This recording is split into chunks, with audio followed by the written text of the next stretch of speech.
is Danielle, and today I want to show you how simple it is to make your own veggie burgers at home. Not only are they inexpensive, but you can make them soy-free, make them oil-free, nut-free, really however you like to cater to your own taste, to your own ingredients that you have in your fridge and pantry today. I want to show you how easy this is, and it really even helps use up some of your leftover items, and before you know it, you've got so many meals that you can make with this. It's incredible. So let's go ahead and get started. I'm going to take a look. I'm going to see what I have in there for the ingredients. We just need 5 ingredients, and I'll meet you right back here. All right, so I gathered up the 5 ingredients that we're gonna need for our veggie burger.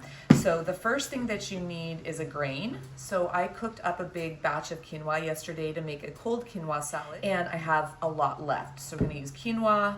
The second ingredient is beans. Whatever beans you have on hand work. I have a bunch of black beans, so I'm gonna use that. And then third ingredient are whatever vegetables you have. I happen to have a leftover coleslaw mix, and so I'm gonna use that. And then you can use a binder. Ketchup's super easy. I really like the ketchup because it is easy. I usually have it on hand, but you can also use salsa, or you can use diced tomatoes. You can make your own ketchup with tomato paste and seasonings as well. And then seasonings is up to you. Again, what I have here is one of my favorite seasonings. It's part of the gourmet collection, and it's got oregano, basil, tomato. It's got red bell pepper and just a variety of other ingredients. This is truly one of my absolute favorite seasonings. And then I'm gonna add a little bit more paprika because it's something that will just add a little bit of a Mexican flair to it without it being spicy. So these are the main ingredients. Now I'm over steaming the coleslaw now, and that's just gonna give it a little bit of wilting so that it will not be as crunchy in the burger. I want it to kind of mesh into the burger a little bit more. And so I'll come back and we're gonna mix this all together. So I just wanted to show you the coleslaw that I'm steaming over here. Just cooking it down so it's not gonna be crunchy in the veggie burgers. And then I'm just gonna go ahead and just add a little bit of seasoning. This is just like a nice little cumin and paprika, red bell pepper, some salt, and I think just this little bit of seasoning, Mexican seasoning, will just add a nice little taste. So truly, whatever you have in your spice rack, just add a little bit of flavor. It could be a little garlic powder, onion powder, no salt seasoning, a little bit of coconut aminos, anything like that can just give it a little bit more flavor. Okay, I'm just gonna cook this for probably just another minute, and then I'll meet you over and we're gonna put this all together. While we're over here too, we're just gonna go ahead and preheat the oven to 350. All right, so I've got all the ingredients laid out here. I'm gonna go ahead and grab the coleslaw that was cooking. So I've got the coleslaw here, and I'm gonna go ahead and add this. So it's probably about a good cup or more. And then I'm going to add the grains. And again, I'm gonna do about a cup and a half. Okay, and there's usually about a cup and a half in a can of beans. So I'm gonna go ahead and put all of that in. Okay, and then we are gonna put in the ketchup or salsa, and we're just gonna put in just a nice little squirt. I'd say that's about a good tablespoon. You can always put in more. It's gonna take seasonings. Just gonna put in a bunch of seasoning, about a tablespoon. And again, the paprika, just gonna put in a bunch. And then we're just gonna kind of mash it up here. So we're gonna take a fork, and we're literally just mashing it up. So as I continue to work on mashing this up, I was noticing it wasn't quite sticking together like I would like. This is the first time I've used this exact combo. As I said, this is kind of whatever you have on hand. I think because the cabbage is a little more fibrous and the quinoa is just not quite binding. So I think for time's sake, I'm just gonna go ahead and pop it in the food processor, and that will help to bind it together more and just kind of break that fiber up. Now, a lot of the other grains and combos that I've used in the past have worked great just using the bowl and fork. So that's kind of nice that you don't have to utilize this food processor, but it's really simple. So we're just gonna pour these 5 ingredients in.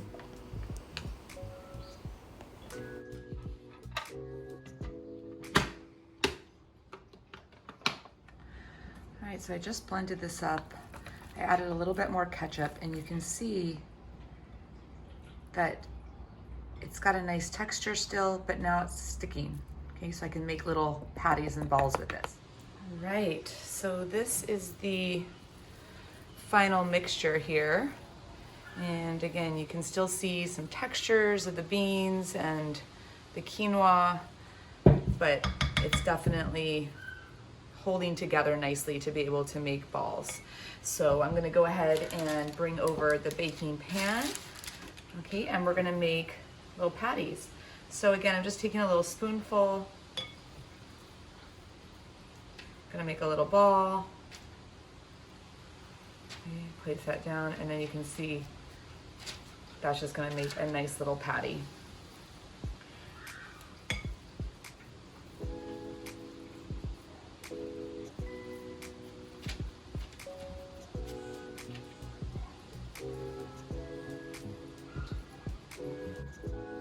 Again, what's so great about these burgers is you truly can use any mixture of grain. I like to use oats, brown rice. I've used garbanzo beans, white beans, even refried beans. I've made it with salsa, which is super flavorful. There's just so much variety of flavorings.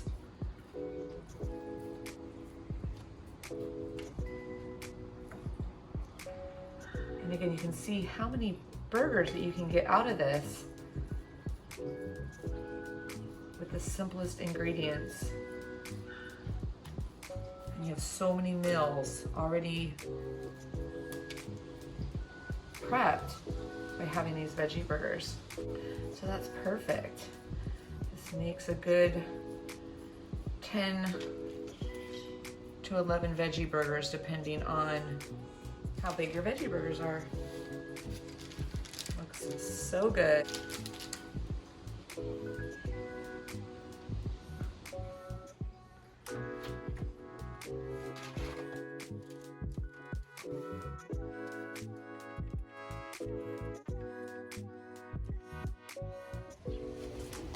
All right, so while the veggie burgers are cooking, I'm gonna go out into our garden and go gather up a few greens and tomatoes to put on the veggie burger.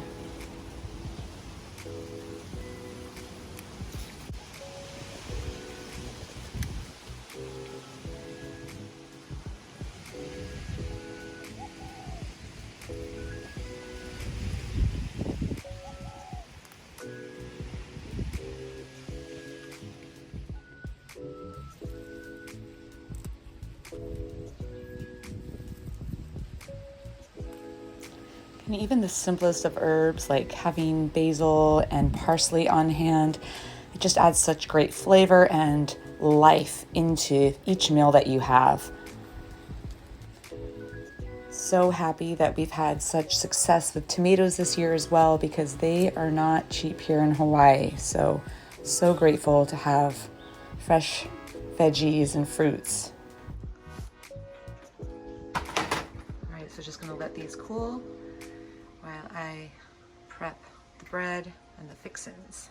All right, so I've got all of the things we're gonna need to make a classic like veggie burger or veggie sandwich, I guess, because this is Ezekiel bread. Of course, you can use any type of bread or bun that you'd like, but I like this one because it is flourless.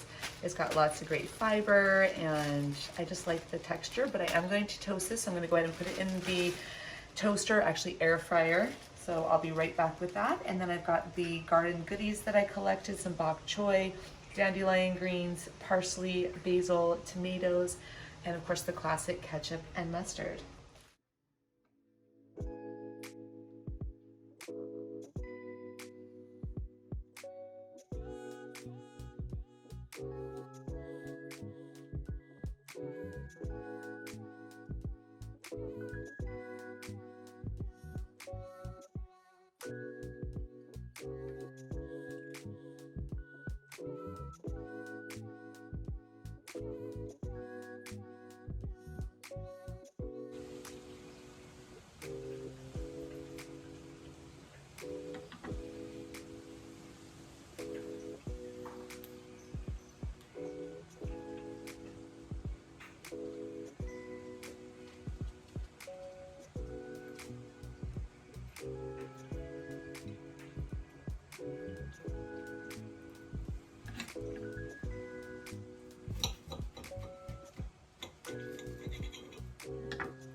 All right, I'm just gonna add a few more veggies, and then this is gonna be my husband and I's lunch.